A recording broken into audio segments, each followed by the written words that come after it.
Capital TV देख रहे हैं आप, मैं हूं आपके साथ पूजा। ब्रेकिंग नाउ में बड़ी खबर आपको बता रहे हैं। कर्नाटक कांग्रेस में सीएम पद को लेकर घमासान तेज होता जा रहा है। सिद्धारमैया और डीके शिव कुमार के बीच में तगड़ा मुकाबला देखा जा रहा है। इसी बीच आज सिद्धारमैया दिल्ली पहुंच रहे हैं, जहां वो राहुल गांधी, सोनिया गांधी और मल्लिकार्जुन खड़गे से मुलाकात करेंगे। तो वहीं बड़ी खबर ये सामने आ रही है कि डीके शिव कुमार को भी दिल्ली आना था, पर वो दिल्ली नहीं आ रहे हैं। इस बड़ी खबर पे मेरे साथ न्यूज रूम से जुड़े हुए हैं कैपिटल टीवी के editor in chief doctor Manish Kumar. DK Shiv Kumar भी दिल्ली आ रहे थे, अब वो क्यों नहीं आ रहे? देखिए, फैसला हो चुका है। कैपिटल टीवी ने सबसे पहले कल ही हमने बताया था कि दिल्ली के पावर सर्कल्स में, पॉलिटिकल सर्कल्स में ये बात आम हो चुकी थी कि आला कमान मतलब गांधी परिवार, ये कोई पार्टी का अध्यक्ष आला कमान नहीं होता, गांधी परिवार, कांग्रेस पार्टी के मालिकों ने यह तय कर दिया सिद्धारमैया जो है वो मुख्यमंत्री होंगे। अब दिक्कत ये हुई कि जो फॉर्मूला दिल्ली में तैयार हुआ उसमें एक सीएम और तीन डिप्टी सीएम। तीन डिप्टी सीएम में कौन कौन? तो एक लिंगायत समाज से, एक वोकालिंगा जो डीके शिव कुमार, और तीसरा एक दलित समाज से जो है, तीन होगा। इस प्रपोजल को आउटराइटली रिजेक्ट कर दिया गया। अब दिक्कत क्या है? जो सवेरे की जो डेवलपमेंट है, कल के हमारे ब्रेकिंग न्यूज़ को आप देखेंगे तो ये सारी जानकारी हमने दे दी भाई कि क्या हुआ, क्या फैसला हो चुका है, नहीं हुआ। नया डेवलपमेंट क्या है? इस वक्त की जो सबसे बड़ी खबर है वो ये है कि कर्नाटक के अंदर भी एक सचिन पायलट जो है कांग्रेस पार्टी ने तैयार कर लिया। अभी हो ये रहा है कि डीके शिव कुमार के समर्थकों ने सिद्धारमैया के घर के बाहर प्रोटेस्ट करना शुरू कर दिया है। वहां पे हर जगह, और दिन भी ऐसा है, आज डीके शिव कुमार का बर्थडे है और बर्थडे के नाम पे आप जो है वो, और आपने जो सवाल किया इसी में सारे राज छिपे हुए हैं।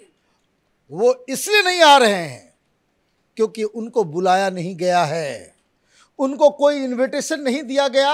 ये तय था कि अगर जो तमाम लोग सेंट्रल कमांड जो गांधी परिवार के प्रपोजल से एग्री करेंगे तो डिप्टी सीएम्स और चीफ मिनिस्टर इन सबको आज बुलाया जाता, जहाँ पे बकायदा मीडिया के सामने परेड करा करके सोनिया गांधी, राहुल गांधी ये घोषणा कर देते। लेकिन अगर आलाकमान ने पहले ही सिद्धारमैया का नाम फाइनल कर लिया है तो ये गुप्त वोटिंग और ये सब का ड्रामा करने की क्या जरूरत पड़ी? देखिए, वो एक प्रक्रिया है ताकि कल कोई ये ना कहे कि भाई हम क्या करें।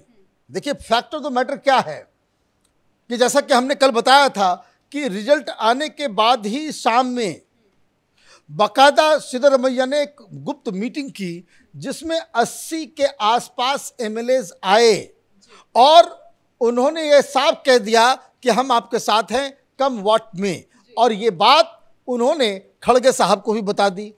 अब दिक्कत क्या है कि सारे लोग ये चाह भी रहे थे, जो आला कमान है, कि सिद्धारमैया को बनाया जाए। अब उस फैसले के ऊपर आपको कोई प्रोसेस का, कोई डेमोक्रेटिक स्टैंप तो लगाना पड़ेगा। तो आपने क्या किया कि हमारे पास ऑलरेडी 80 हैं तो चलो भाई मतदान कर देते हैं। भाई आज से पहले कभी मतदान हुआ क्या? इसका मतलब खड़गे साहब ने सिद्धारमैया के साथ मिलके डीके शिव कुमार के साथ खेल कर दिया। भाई आज तक तो हमने नहीं देखा भाई राजस्थान में वोटिंग हुआ हो या छत्तीसगढ़ में वोटिंग हुआ या देश के किसी भी जहां जहां कांग्रेस पार्टी की सरकार बनी है कहीं वोटिंग होती है। ये किस तरह के आप, लेकिन करना क्या है, आपको डीके शिव कुमार को उनको थोड़ा शांत करने के लिए, उनको ये बताने के लिए भाई हम क्या करें, आपके साथ तो विधायक ही नहीं हैं। लेकिन मैं आपको बता दूं कि 40 ऐसे विधायक हैं जो डीके शिव कुमार के साथ और उसके इशारे पे किसी भी वक्त इस्तीफा दे सकते हैं। मतलब विद्रोह के बीज को सोनिया गांधी, राहुल गांधी, प्रियंका वाड्रा और खड़गे ने कर्नाटक में भी बो दिया है। जिस तरीके से 5 साल झगड़ते ये डिप्टी सीएम और सीएम पायलट और गहलोत लड़ते झगड़ते 5 साल उन्होंने पूरा किया। जिस तरीके से मध्य प्रदेश के अंदर पार्टी टूट गई, सिंधिया ने पार्टी तोड़ दी, सरकार भी तोड़ दी, वहाँ पे बीजेपी की सरकार आ गई, या फिर छत्तीसगढ़ में जो वहां पे भी यही दो लीडर के बीच में तो वहां झगड़ा नहीं हुआ, रगड़ा चल रहा है। तो ये तीनों ऑप्शन जो है कर्नाटक में भी आपने खोल दिया है। ये अब देखना होगा कि डीके शिव कुमार क्या करते हैं। अब ये तय हो गया कि भाई 80 जो मतदान है, मतदान हो भी गया, काउंटिंग भी हो गई और कांग्रेस वाले ने बाहर उस खबर को लीक भी कर दिया। बस चल रहा है, जो कांग्रेस के समर्थक पत्रकार लोग हैं जो रिपोर्टिंग करते हैं कांग्रेस पार्टी के लिए, वो बता रहे हैं कि भाई कि हमारे सूत्रों के मुताबिक जो है वो 80 के आसपास वोट मिल गया है, 80 प्लस, मतलब 80 विधायक उनके साथ हैं। अरे भाई 80 प्लस उनके विधायक के साथ हैं, वोटिंग आप काउंट करवा रहे हो, भाई कांग्रेस में ही कोई बता रहा है। इसका मतलब है डिसीजन ले लिया गया और ये कहा गया कि भाई आपको सरकार बनानी है, तो वो दिल्ली आ रहे हैं। दिल्ली किस लिए आ रहे हैं, ये एक बहुत बड़ा सवाल है और बहुत पेचीदा इसका आंसर है, जिसके आंसर को आज हम डील करेंगे ब्लैक एंड वाइट प्रोग्राम में रात के 9 बजे कि सिद्धरमैया को अकेले क्यों बुलाया गया। और ये कहा गया था कि जब अगर DK Shiv Kumar deputy CM बनने के लिए राजी हो जाएंगे तो दोनों साथ में जाते हैं। जो स्थिति बन रही है उससे तो लग नहीं रहा है कि वो राजी होंगे, उनके समर्थक जो है वो विद्रोह कर रहे हैं। देखिए, राजी कोई होगा नहीं, ये राजनीति है, ये कोई समाज सेवा नहीं है।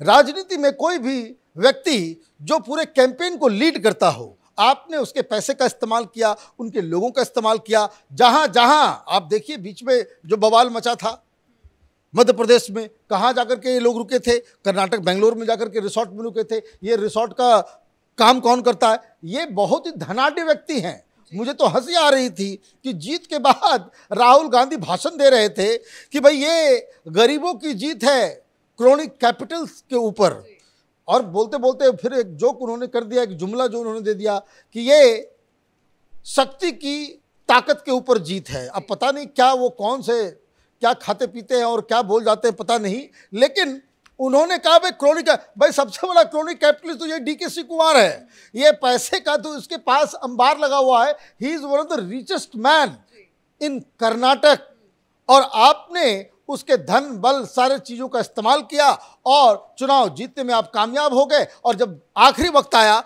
जब वो डिमांड कर रहा है कि हमने जो मेहनत की, हमने जो बिल्कुल ये जो रिजल्ट हमने दिया है, आप उस समय आपको उठा करके आप उसको फेंक दे रहे हैं। भाई क्यों फेंक रहे हो, ये भी खुलासा करेंगे आज ब्लैक एंड व्हाइट में 9 बजे रात। फिलहाल तो कर्नाटक में कांग्रेस की जो जीत है वो मुसीबत बनती जा रही, क्योंकि एक तो सीएम फेस के लिए फाइट, दूसरा अब ये भी मांग हो रहा है कि किसी मुस्लिम को डिप्टी सीएम बनाया जाए। तो वहीं बजरंग दल के बैन को लेकर मल्लिकार्जुन भी खड़गे फंस गए हैं, संगरूर कोर्ट से उनको समन भेजा गया है। आपने बहुत ही सटीक सवाल किया है कि ये जो सिद्धरमैया भी बन रहे हैं, ये पीएफआई का दबाव है, जिहादियों का बाकायदा एक प्रेशर है कि एन केन प्रकार सिद्धरमैया को आप बनाएं। पीएफआई के खिलाफ एनआईए ने 1600 केस रजिस्टर किए थे कर्नाटक में 2015 में।